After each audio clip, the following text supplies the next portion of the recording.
রাত্রেও বেশি হয়, দিনেও বেশি হয়। একবারে গেলে পরে 1-1.5 ঘন্টার ভিতর কোনো বিদ্যুৎ পাচ্ছি না আমরা কৃষক কিভাবে পাইছি? লোডশেডিংয়ে নাজেহাল জনজীবন, গ্রামের অবস্থা নাজুক, কারিগরি ত্রুটিতে বড় পুকুরিয়া তাপ বিদ্যুৎ কেন্দ্রের উৎপাদন বন্ধ, জ্বালানি তেলের পর বাস ভাড়া বাড়ল কিলোতে 11 পয়সা।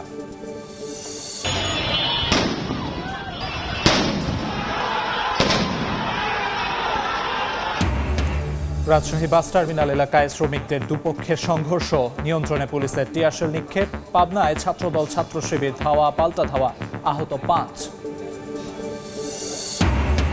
ওয়াসার পাইপলাইন খনন কাজের সময় মাটি চাপা, চট্টগ্রামে প্রাণ গেল 2 শ্রমিকের, ক্ষতিপূরণ নিয়ে বাকবিতণ্ডা হাতাহাতি, ভাঙচুরের অভিযোগে আটক 7। অবৈধভাবে ইতালি পাড়ি দিতে গিয়ে 18 দিন ধরে নিখোঁজ মাদারীপুরের আলভি, বন্দিশালায় নির্যাতন করে 33 লাখ টাকা আদায় দালাল চক্রের, মুক্তিপণ দিতে গিয়ে নিঃস্ব পরিবার। এবং পুকুর থাকলেও নেই মাছ, পোনা ও খাবার আমদানিতে নিষেধাজ্ঞায় থমকে আছে ভেনামি চিংড়ি চাষ, ক্ষতির মুখে খুলনার চাষিরা, সমাধানের চেষ্টায় মৎস্য বিভাগ।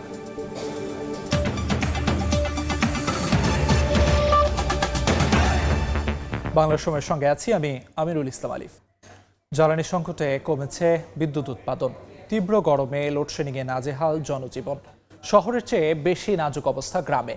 কারখানায় কমেছে উৎপাদন, সেচের অভাবে ফেটে চৌচির ফসলের মাঠ, ব্যাহত হচ্ছে পড়ালেখা।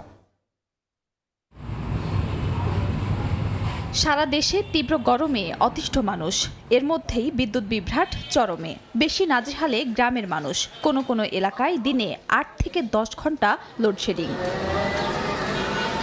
চাহিদার তুলনায় সরবরাহ কম থাকায় ঘন ঘন লোডশেডিংয়ে অতিষ্ঠ মাদারীপুরবাসী।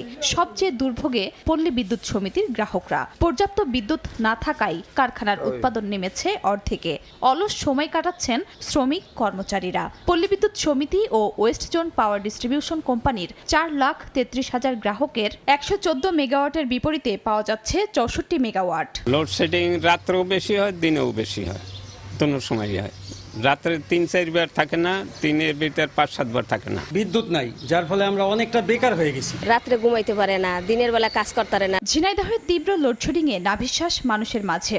দিন রাতে অন্তত 5 থেকে 6 ঘন্টা থাকছে না বিদ্যুৎ। সব থেকে বেশি কষ্টে শিশু ও বৃদ্ধরা। ওজপাড়িকো ও পল্লী বিদ্যুতের মোট চাহিদা 129 মেগাওয়াটের বিপরীতে সরবরাহ প্রায় অর্ধেক। 35 ভাগ লোডশেডিং দিতে বাধ্য হচ্ছে বাগেরহাট পল্লী বিদ্যুৎ সমিতি। চাহিদার 13 মেগাওয়াট কম সরবরাহ করছে ওজপাড়িকো। দিনের ভিতরে 4-5 ফিরে যাচ্ছে, রাত্রিও সেই একই পরিস্থিতি, 4-5 ফ্রেজ করে যাচ্ছে। গরমে ঘুমাতে পারছি না, দোকানদারি করতে পারছি না। হঠাৎ করে যখন এই গরমের মধ্যে বিদ্যুৎ চলে যায় তখন হুট করে ঘুমটা ভেঙে যায়।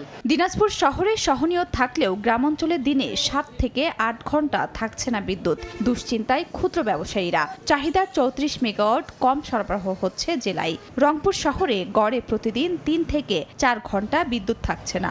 গ্রামে থাকছে না অন্তত 10 থেকে 12 ঘন্টা। ঘন্টায় ঘন্টায় কারেন্ট থাকতেছে না, আমরা কাজকর্ম করতে পারতেছি না। 12 থেকে 13 ঘন্টা কারেন্টের লোডশেডিং পাচ্ছি। ফ্রিজের জিনিস থাকে, এগুলাও তো নষ্ট হয়ে যাবে। সিলেটে ঘন ঘন লোডশেডিংয়ে ব্যাহত হচ্ছে শিক্ষার্থীদের পড়ালেখা। বিকল্প ব্যবস্থায় ব্যবসা চালু রাখার চেষ্টা করছেন অনেকে। বিদ্যুৎ উন্নয়ন বোর্ডের তথ্য মতে জেলায় চাহিদা 477 মেগাওয়াটের বিপরীতে পাওয়া যাচ্ছে 297 মেগাওয়াট। এসএসসি পরীক্ষা লেখাপড়া করতে পারছে না বাচ্চারা, খুব অসুবিধা। গরমের কারণে আমাদের পড়ালেখায় মনোযোগ দিতে বেশ কষ্ট হচ্ছে। 8 ঘন্টায় আমরা কারেন্ট পাইলাম 2 ঘন্টা 3 ঘন্টা। কম বেশি সারা বাংলাদেশে সেটা একটু লোডশেডিং হচ্ছে আর কি। আর সেটা আমরা সবাইকে একটু সাশ্রয়ী হয়ে সেটাকে আমরা ওভারকাম করার চেষ্টা করতেছি। মেহেরপুরে ফসলের জমি ফেটে চৌচির, বিদ্যুৎ বিভ্রাট যেন কৃষকের মরার উপর খাড়ার ঘা। গ্রামগুলোতে দিনে 6 থেকে 7 ঘন্টা বিদ্যুৎ থাকছে, এতে সেচ দিতে হিমশিম অবস্থা চাষিদের। 24 ঘন্টায় 4 ঘন্টা কারেন্ট, রাইতে 2 ঘন্টা, দিনে 2 ঘন্টা। আমরা কৃষক কিভাবে পাইছি? আমাদের তো বাঁচার কোনো রাস্তা নাই। মিলে ধান চাল নিয়ে আসি ফিসাই ভাড়াই করার জন্য, ভাই হয়ে যায় বলে হয়নি, ভাই কারেন্ট নেই। বিদ্যুৎ না থাকার কারণে আমরা নতুন করে যে ফসল বুনবো সেটা পাচ্ছি না। পল্লী বিদ্যুৎ সমিতি কর্তৃপক্ষ বলছে জ্বালানির সংকটের প্রভাব পড়ছে বিদ্যুৎ উৎপাদনে। 20 মেগাওয়াটের ঘাটতি, এই ঘাটতি আমরা যদি ডিমান্ড এবং সাপ্লাইয়ের সাথে ঠিক থাকে তাহলে আমরা এর থেকে উত্তরণ করতে পারবো। বিদ্যুৎ সরবরাহ স্বাভাবিক রাখতে প্রয়োজনীয় ব্যবস্থা নেওয়ার দাবি সাধারণ মানুষ ও ব্যবসায়ীদের।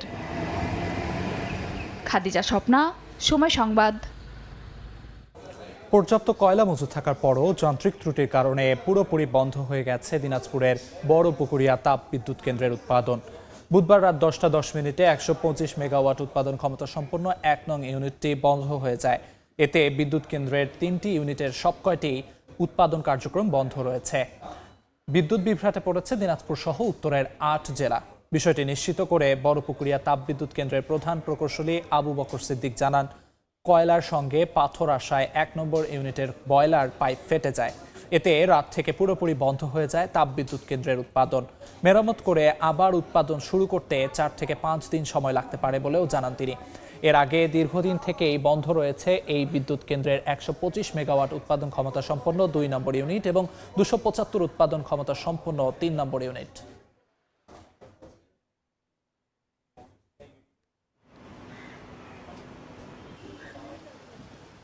বিদ্যুৎ পরিস্থিতির খবর জানাতে এই মুহূর্তে দিনাজপুরে আছেন রিপোর্টার গোলাম নবী দুলাল এবং মেহেরপুরে আছেন বিনিয়ামিন।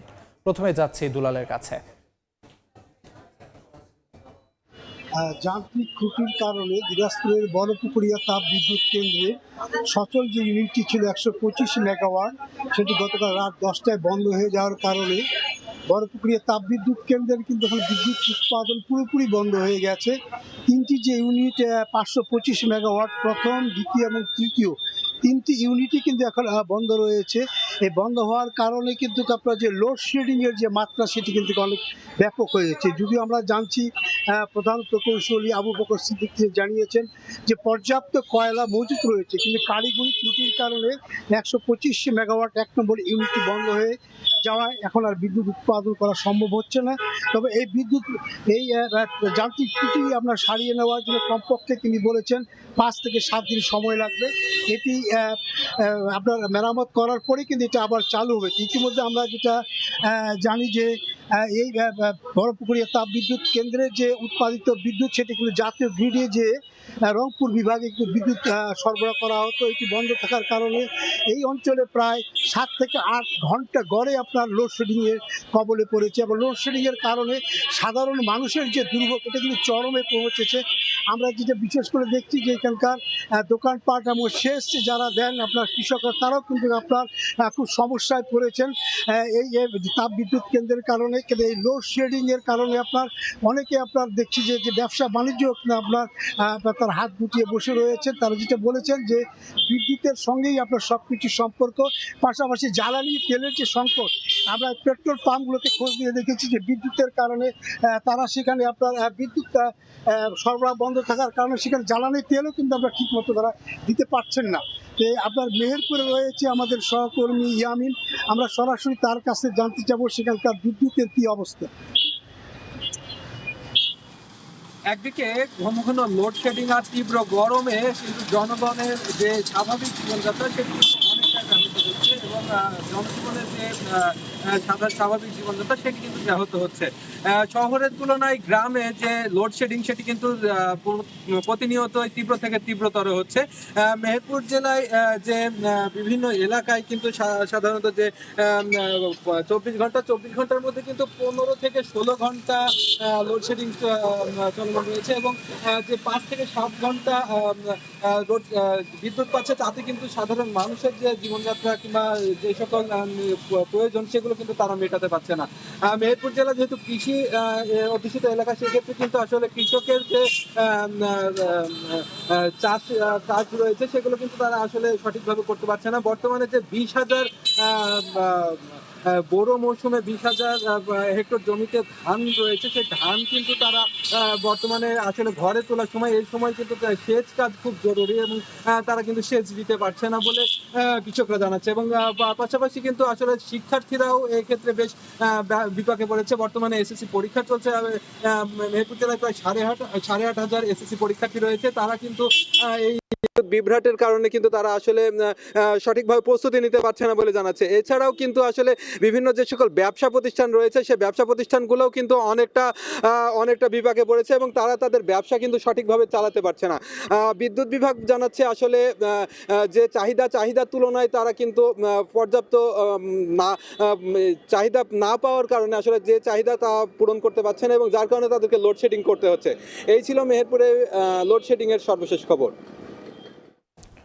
দেশের নানা প্রান্ত থেকে বিদ্যুৎ সংকটের পরিস্থিতি জানাচ্ছিলেন সহকর্মীরা। জ্বালানি তেলের মূল্য বৃদ্ধির পর ডিজেল চালিত সব গণপরিবহনে ভাড়া কিলোমিটারে বাড়ল 11 পয়সা। আজ থেকে কার্যকর হয়েছে এই সিদ্ধান্ত। সড়ক পরিবহন ও সেতুমন্ত্রী জানান, সিএনজি চালিত গণপরিবহনের ক্ষেত্রে বর্ধিত ভাড়া প্রযোজ্য হবে না। মধ্যপ্রাচ্য যুদ্ধের কারণে টালমাটাল জ্বালানির বৈশ্বিক বাজার।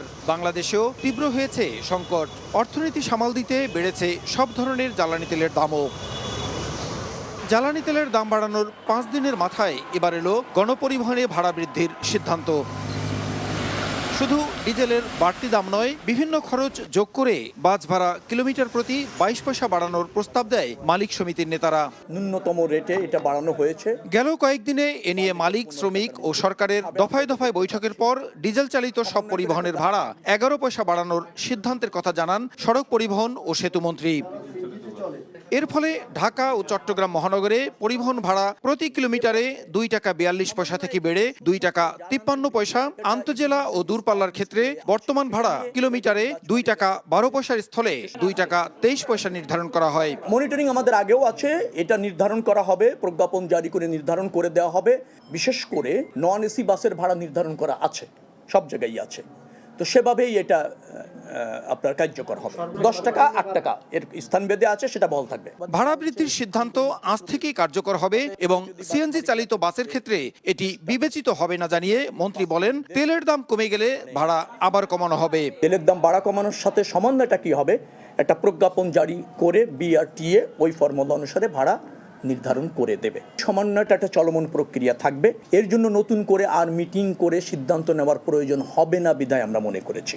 রেল ও নৌ পরিবহনের ভাড়া বৃদ্ধির বিষয়ে এখনো সিদ্ধান্ত নেওয়া হয়নি বলেও জানান সড়ক মন্ত্রী। এখনো পর্যন্ত কোনো সিদ্ধান্ত হয়নি। প্রসূন আশিস, সময় সংবাদ, ঢাকা। রাজশাহী বাস টার্মিনাল এলাকায় শ্রমিকদের দুপক্ষের মধ্যে ধাওয়া পাল্টা ধাওয়ার ঘটনা ঘটেছে। আধিপত্য বিস্তারকে কেন্দ্র করে দুপুরে মুখোমুখি অবস্থান নেয় দুই পক্ষ। পরিস্থিতি নিয়ন্ত্রণে টিয়ারশেল নিক্ষেপ করে পুলিশ। বর্তমানে রাজশাহী থেকে স্বল্প ও দূরপাল্লার যান চলাচল বন্ধ রয়েছে। এর আগে বুধবার দুপুরে 24 ঘন্টা পর চালু হয় রাজশাহী থেকে ঢাকাগামী বাস চলাচল। পরে জেলা প্রশাসক কার্যালয়ে বৈঠকের পর শ্রমিক ইউনিয়নের ভারপ্রাপ্ত সাধারণ সম্পাদক রফিকুল ইসলাম পাখিকে মারধর করে একটি পক্ষ। এর জেরেই গতকাল থেকে উত্তেজনা চলছে শিরোয়েল বাস টার্মিনাল এলাকায়।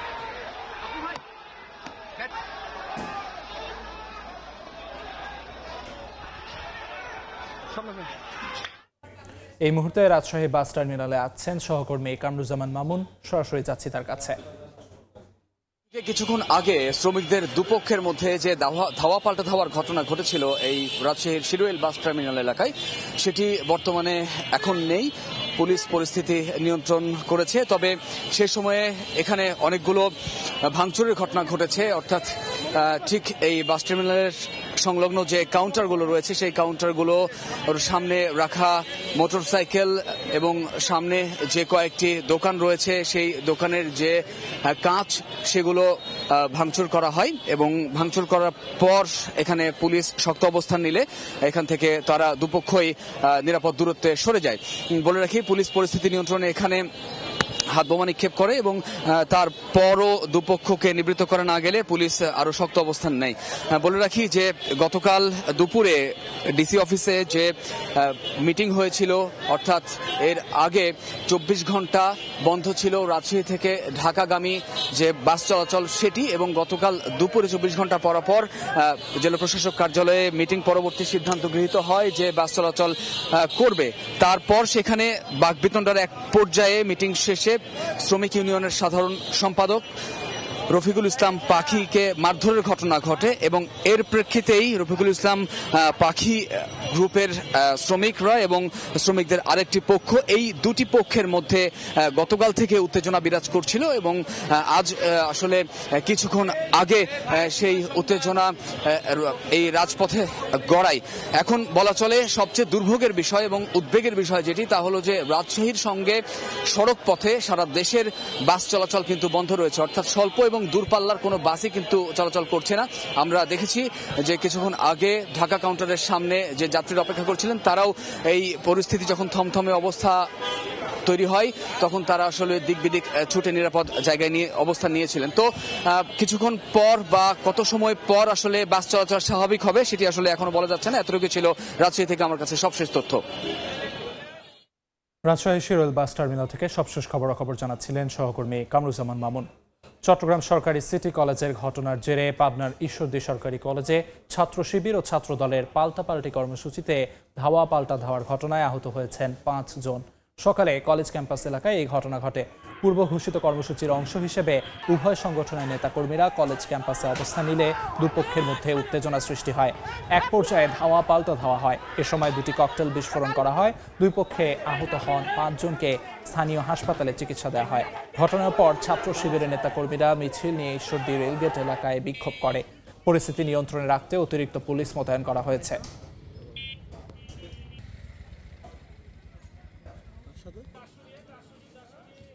ঝিনাইদহের শৈলকুপায় আধিপত্য বিস্তার নিয়ে দুপক্ষের সংঘর্ষে 1 জন নিহত হয়েছেন। পুলিশ জানায় আধিপত্য বিস্তার নিয়ে দীর্ঘদিন ধরে স্থানীয় আবু জাহিদ চৌধুরী ও আবুল বাশার তরিকুল সাদাতের মধ্যে বিরোধ চলছিল। এর জেরে বুধবার সন্ধ্যায় জাহিদের এক সমর্থককে মারধর করে সাদাতের লোকজন। পরে আজ সকালে আবারও উভয় পক্ষের লোকজন দেশীয় অস্ত্র নিয়ে সংঘর্ষে জড়ায়। এতে উভয় পক্ষের 20 জন আহত হন। পরে তাদের উদ্ধার করে উপজেলা স্বাস্থ্য কমপ্লেক্সে নিলে জাহিদের সমর্থক মোহন শেখকে মৃত ঘোষণা করেন চিকিৎসক।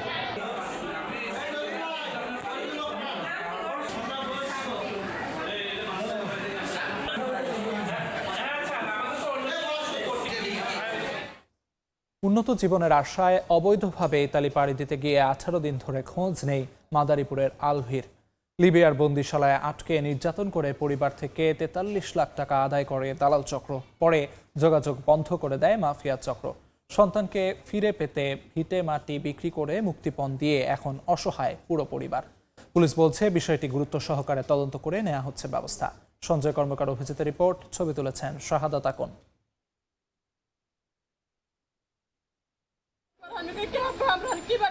বিয়ের 12 বছরের মাথায় কোল জুড়ে আসে সন্তান, কিন্তু সেই আদরের একমাত্র ছেলে কোথায় আছে আর কেমন আছে জানে না মা মেরিনা বেগম। বন্ধ হয়ে গেছে খাওয়া দাওয়া, বাবাও বাকরুদ্ধ।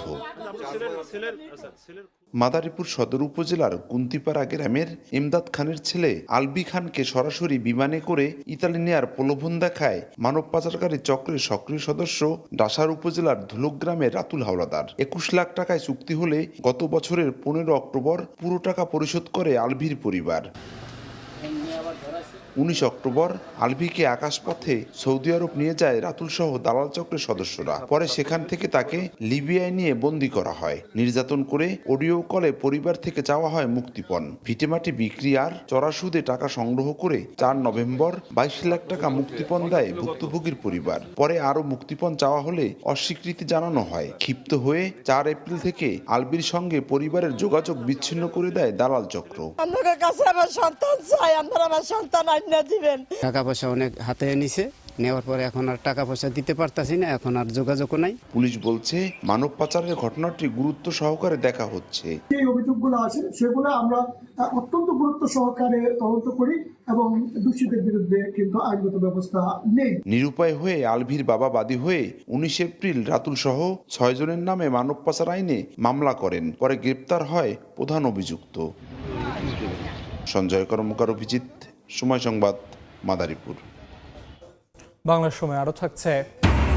বগুড়ায় একাধিক মামলার আসামিকে কুপিয়ে হত্যা। কিশোরগঞ্জে নিখোঁজের 6 দিন পর 7 মাসের শিশুর মরদেহ উদ্ধার। মানিকগঞ্জে বাঁশের ঝোপে মিলল নারীর লাশ।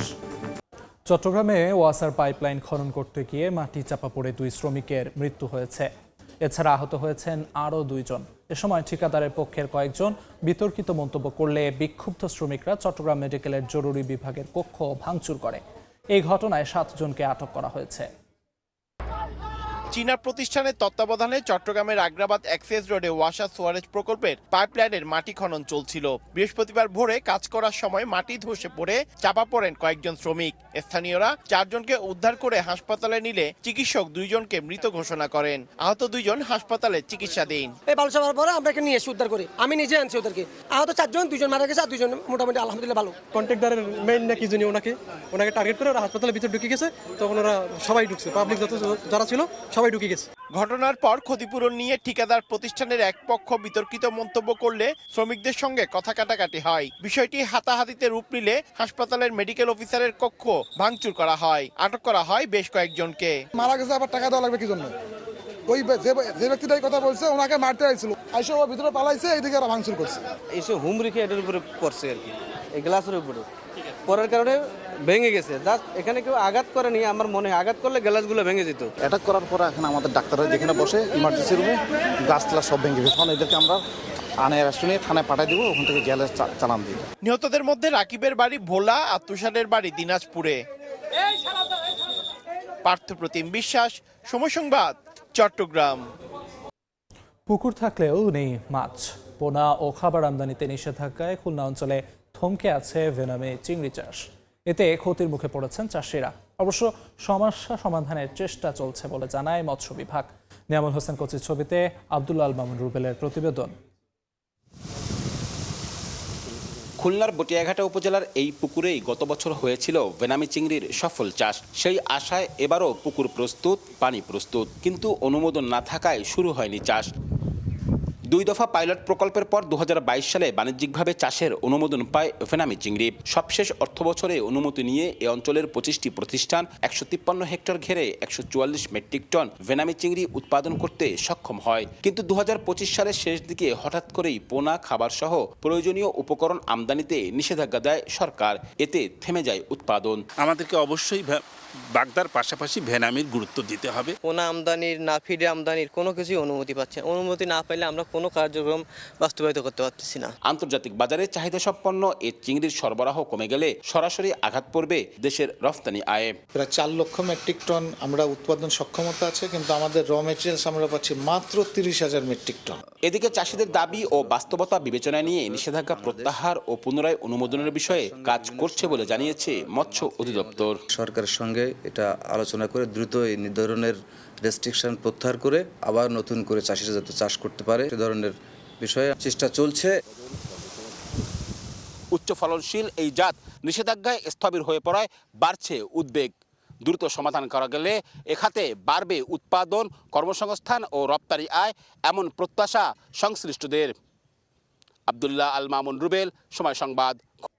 বগুড়ায় একাধিক মামলার আসামিকে কুপিয়ে হত্যার অভিযোগ প্রতিপক্ষের বিরুদ্ধে।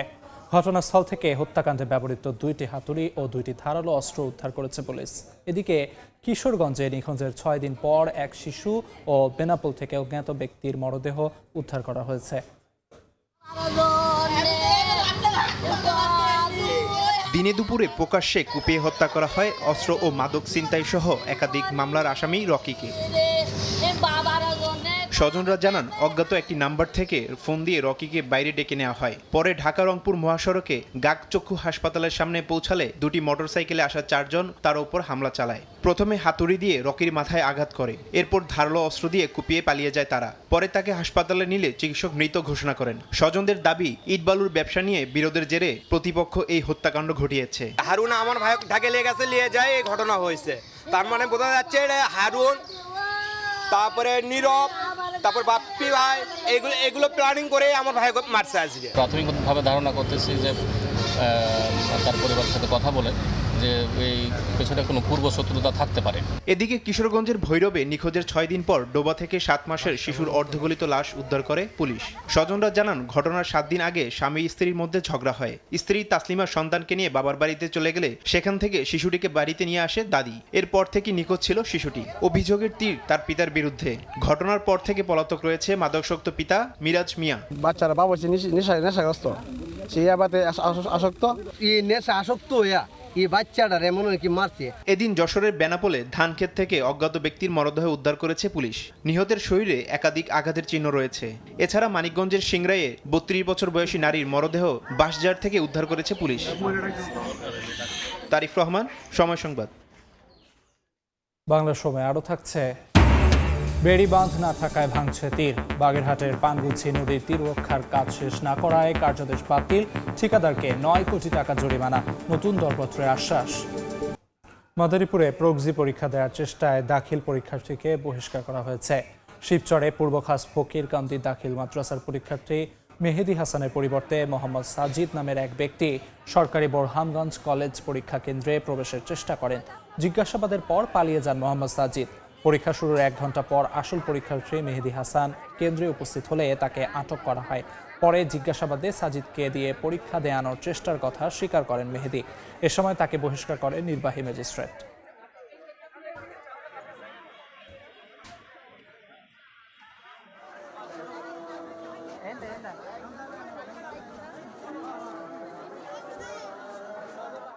বরিশাল বিশ্ববিদ্যালয়ে শিক্ষকদের পদোন্নতি সংক্রান্ত জটিলতা নিরসনের দাবিতে দ্বিতীয় দিনের মতো চলছে কমপ্লিট শাটডাউন। এতে বন্ধ রয়েছে বিশ্ববিদ্যালয়ের সব ধরনের কার্যক্রম। বুধবার থেকে পূর্ণাঙ্গ একাডেমিক শাটডাউন শুরু করেন শিক্ষকরা। এর আগে 21 এপ্রিল থেকে বিশ্ববিদ্যালয়ের সব বিভাগের পাঠদান বন্ধ রয়েছে। বিশ্ববিদ্যালয়ের 60 জন শিক্ষকের পদোন্নতি আটকে থাকায় গত 20 এপ্রিল সন্ধ্যায় এই কর্মসূচি ঘোষণা করা হয়। এদিকে শিক্ষার্থীদের অভিযোগ, নানা সংকটে তারা ক্লাস করে আসলেও হঠাৎ এমন শাটডাউনে তাদের সেশন যাতে পড়ার শঙ্কা বাড়ছে। অন্যদিকে শিক্ষকরা বলছেন পুরো বিশ্ববিদ্যালয়টি একটি সংকটের মধ্যে রয়েছে।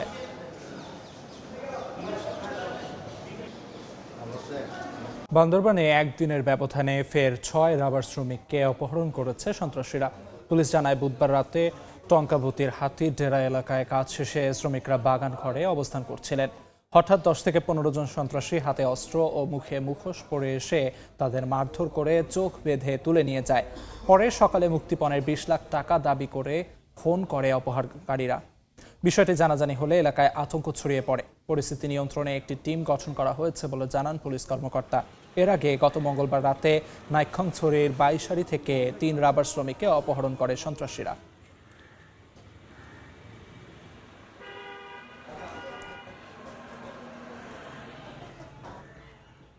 চট্টগ্রামে র্যাব সদস্য হত্যা মামলার আসামি ও শীর্ষ সন্ত্রাসী নলা কাশেমকে অস্ত্রসহ গ্রেফতার করা হয়েছে। বুধবার রাতে সীতাকুণ্ডের দক্ষিণ সলিমপুর এলাকায় বিশেষ অভিযান চালায় পুলিশ। এ সময় গ্রেফতার করা হয় আবুল কাশেমকে। তার বিরুদ্ধে র্যাব 7-এর ডিএডি আব্দুল মোতালেব হত্যাসহ ডাকাতি, দস্যুতা ও অস্ত্রসহ মোট 15টি মামলা রয়েছে। অভিযানে তার কাছে একটি বিদেশি পিস্তল সহ 6 রাউন্ড গুলি ও একটি ম্যাগাজিন জব্দ করা হয়।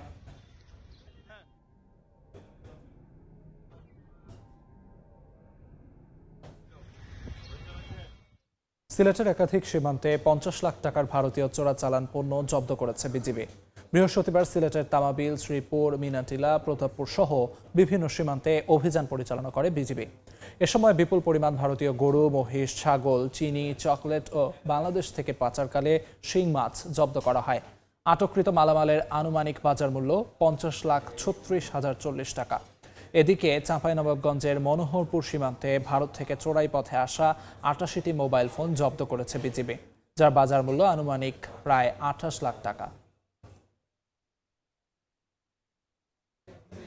জামালপুরে নারীকে অপহরণের পর সংঘবদ্ধভাবে ধর্ষণের দায়ে 3 জনকে মৃত্যুদণ্ড দিয়েছেন আদালত। জেলা নারী ও শিশু নির্যাতন দমন ট্রাইব্যুনাল 1 এর বিচারক মোহাম্মদ আব্দুর রহিম এ রায় দেন। মামলা সূত্রে জানা যায় 2023 সালের 14 মে রাতে দোকানদার এক নারীকে অপহরণ করে সংঘবদ্ধভাবে ধর্ষণ করে আসামিরা। অসুস্থ হয়ে পড়লে শহরের ফৌজদারি এলাকায় ফেলে রেখে পালিয়ে যায় তারা। এ ঘটনায় ভুক্তভোগীর স্বামী বাদী হয়ে থানায় মামলা করেন। দীর্ঘ বিচারিক প্রক্রিয়া শেষে আদালতে 3 আসামিকে মৃত্যুদণ্ড এবং প্রত্যেককে 2 লাখ টাকা করে জরিমানা করেন। দেখছেন বাংলার সময়। নির্ধারিত সময়ে শেষ হয়নি বাগেরহাটে পানগুছি নদীর তীর রক্ষা প্রকল্পের কাজ। 2023 সালে 24টি প্যাকেজে তীর রক্ষা কাজ শুরু করে পানি উন্নয়ন বোর্ড।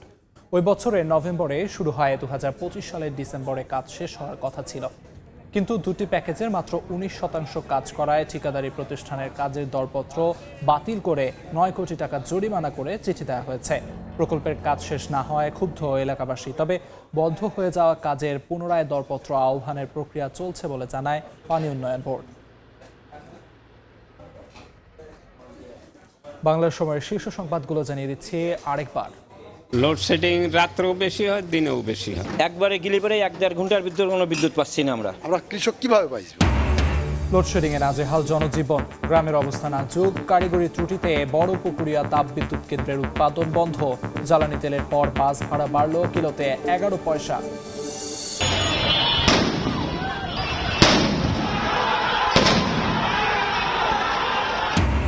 রাজশাহী বাস টার্মিনাল এলাকায় শ্রমিকদের দুপক্ষে সংঘর্ষ, নিয়ন্ত্রণে পুলিশের টিয়ারশেল নিক্ষেপ, পাবনায় ছাত্রদল ছাত্র শিবির ধাওয়া পাল্টা ধাওয়া, আহত 5। এবং ওয়াসার পাইপলাইন খননের কাজের সময় মাটি চাপা, চট্টগ্রামে প্রাণ গেল 2 শ্রমিকের, ক্ষতিপূরণ নিয়ে বাগবিতণ্ডা, হাতাহাতি, ভাঙচুরের অভিযোগে আটক 7।